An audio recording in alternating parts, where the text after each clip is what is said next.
दिन में तू ना हो वो दिन ही नहीं, जिस जीवन में तू ना वो जीवन नहीं। पहला राजाओं की पुस्तक 17 अध्याय का 7वां वचन।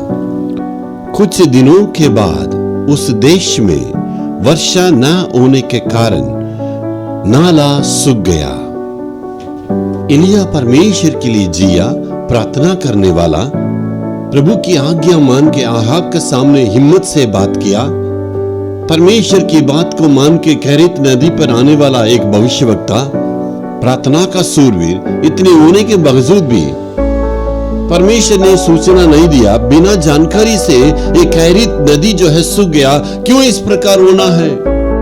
हमारे जीवन में जरूर हम प्रार्थना करते हैं, विश्वास योग्य रहते हैं, बहुत हम कोशिश करते हैं, आर्थिक स्थिति जो है सूख जाता है, शांति जो है दिल से हट जाता है।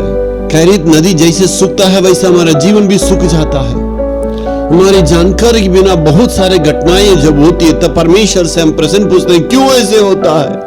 मैंने इतना विश्वास किया, परमेश्वर के आचरण में चला, लेकिन मेरे जीवन में ऐसे क्यों होता है? हम परमेश्वर से प्रश्न पूछते हैं।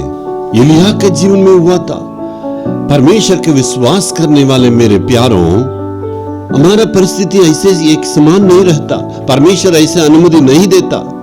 जैसे उस कनान देश में पहाड़ और तराई रहती है, हमारा जीवन में उबड़ खबड़ होता है। मसीह जीवन में दुख और आनंद होगा। वो लोग कहते हैं, मैं उन दिनों में आशीष के साथ रहता था, लेकिन आज मेरा जीवन इतना सुखी पड़ी है। परमेश्वर आज आपको उत्तर देता है, विश्वास के जीवन में परिस्थिति हमेशा एक समान नहीं रहेगा। पहाड़ जैसे जो है उबड़ खबड़ रास्ता में होकर चलना पड़ेगा, लेकिन अंतिम में प्रभु आशीष को देगा। हालेलुया।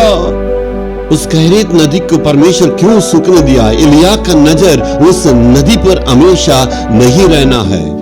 उस कव्वे पर विश्वास नहीं रखना, उस नदी पर विश्वास नहीं रखना, दोनों को बनाया परमेश्वर पर उनको विश्वास रखना है।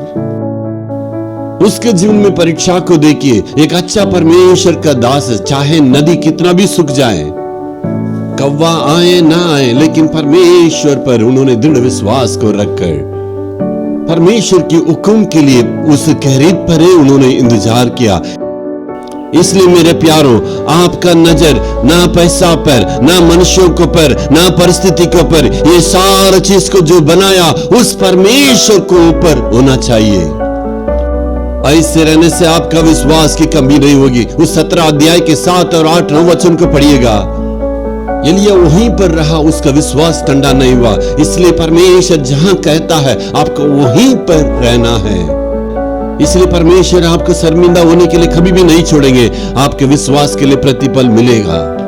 जो विश्वास योग्य के साथ चलता है, जो एलिया का समान रहता है, परमेश्वर उनको विश्वास को आदर और सम्मान करके कभी भी परमेश्वर उसको नहीं छोड़ेंगे, नहीं त्यागेंगे। Hallelujah, hallelujah.